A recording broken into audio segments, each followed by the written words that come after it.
Hi, so video number 4, I want to tap into more of the things that you're going to need to get started in the inflatable business. I already tapped into, the website, Facebook page, Google Ads, Facebook boosts, and then tapping into the other social media sites like Twitter, Instagram, TikTok. There's so many, it's hard to keep track of these days. So once you have that online presence, you're going to need. And so one of the tricks, let's say you don't want to invest any money in this. You just want to find out if there's demand.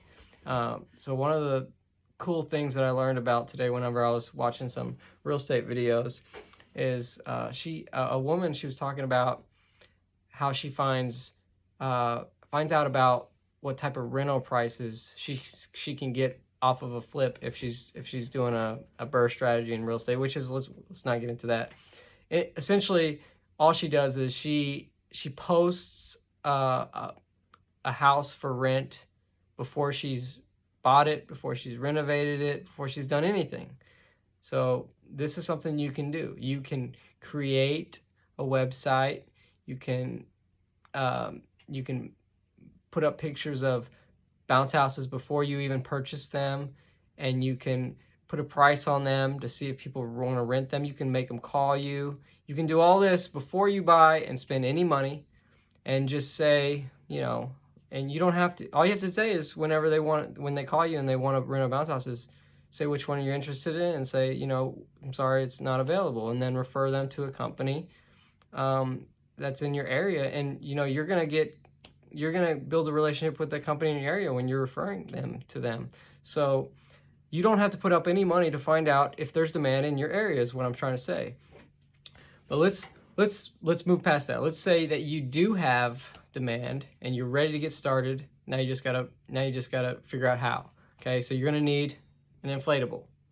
You're gonna need a blower to make the inflatable inflate. You're going to need probably an extension cord, but if you don't want to buy an extension cord, after you buy the first two, extension cord's nothing. You're going to need stakes for the safety, so the inflatable stays in the ground.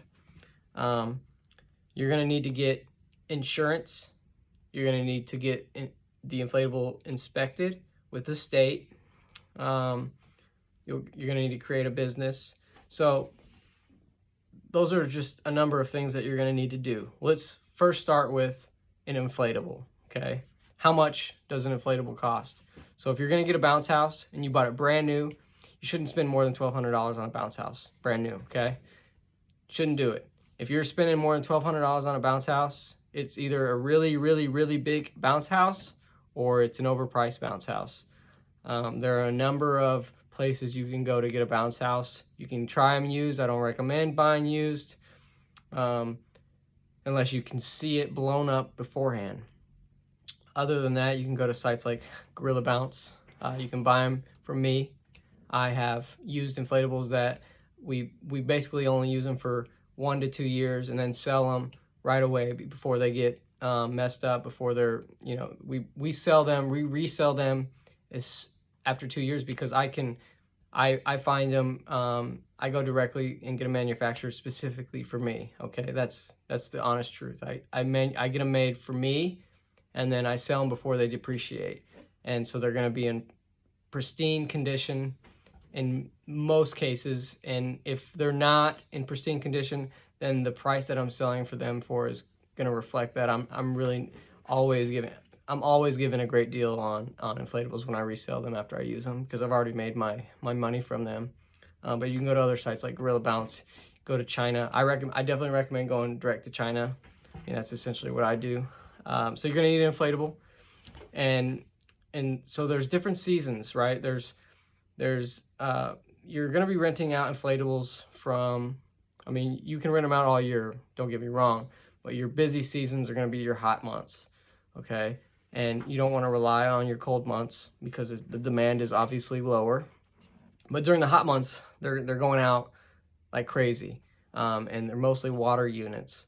So and the water units are the ones that you're going to make the most money off of. So you want to have combo units. They're called combos in the industry. Basically, they're water slides with bounce houses attached to them. Okay, so they're called combos. wet, dry on the usage side, and they bring in the most the, mo- the highest cost per rental, essentially. I rent out my combos for between $250 and $350. My water slides are up there in the 350 range. And when you think about how long it takes to actually set them up and then pick them up, you're looking at, worst case scenario, an hour to set it up, to go out to drive there, set it up, and then an hour to drive there and pick it up. And then it's going to take, in most cases, it's going to take 2 people to set it up, 2 people to pick it up. Okay, and that one of the 2 people can be yourself. So you're not looking at very much overhead whenever it comes to delivering the units. You're going to need the units, you're going to need the blowers, you're going to need the extension cord, the stakes, and then you're going to need a way to transport them, like a truck and then a trailer. Now, if you have a truck and you're doing this in the beginning, you only have 1 unit, you don't need a trailer, you could just throw it on the back of your bed. You can even do it in a van. Actually, my wife and I started with a van, and we did not have a truck.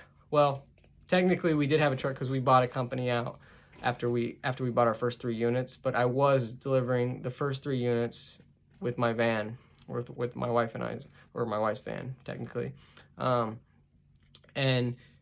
those units were light. I could just basically toss them over my shoulder and bring them into the backyard. And so if you get into actual commercial units, so I'm gonna say that the most units are going to be at least 200 pounds. So you're probably not going to want to just toss them over your back and carry them, because it's going to mess up your back. So you're going to want a dolly or a wagon. We actually use a wagon from Tractor Supply because most of the units we have are over 400 pounds. But you can use a dolly. If you're over 220 pounds, then you're able to use a dolly, because you can actually get the momentum going to where the inflatable will come back, and you'll be able to just basically get it to where you can maneuver it. If you're light like me or my wife, then you're going to need a wagon where you just push it and then kind of swivel it onto it. Other than that, that's the main things. You're going to need, again, you're going to need the inflatable, a blower, an extension cord, stakes, a way to transport it, truck or a van. And when you have multiple units, you're going to need a trailer, and you're going to need a place to store it. Okay, and then when it comes to the insurance and the state inspections, that's pretty simple in most states. You're gonna have to get insurance, and then you'll have to provide that proof of insurance to the state. And it's not very difficult. You can literally probably just email whoever's in charge in your state with that process, and they can walk you through it step by step. Don't waste your time and reading through all the whatever they have posted as far as the guidelines. Just email them and say, hey, you're a new company, because people want to help people, right? I mean, they're going to have a lot of guidelines, but that may not necessarily be up to date. And so you email them, say, hey, I'm a new company, I want to do things right, I just started this inflatable company, what do I got to do? They'll tell you what to do. They'll give you step by step. They'll walk you through it. They're gonna help you out. I promise. They're not trying to take your revenue. Okay. There's gonna be a fee you'll have to pay. So just take that into account. You're gonna have to pay the insurance up front for the whole year in most cases, unless you have really good credit.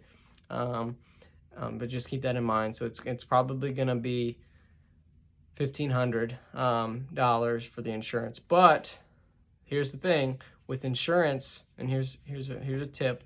With insurance, they're gonna ask you what your revenue is. So you need to say your revenue is $0, right? Because you haven't made any money yet. This is your first year. Say, this is my first year. I haven't made any money. My revenue is $0. And if they tell you that they're putting in a number, then make sure that number is less than $10,000. Because if they're putting in $100,000, that's what they're charging you for. Okay. Because at the end of the year, when you renew your insurance, they're gonna ask you how much money you made, and then from that point on, it's gonna be a very accurate number in what they charge you. But you don't want them overcharging you in the first year for sure. So just give them the truth. You're starting up. Your revenue is expected at $0. You don't know what your revenue is gonna be. Don't let them take advantage of you. So yeah, I think we've passed 10 minutes. Hope that's a good video. Thanks for watching.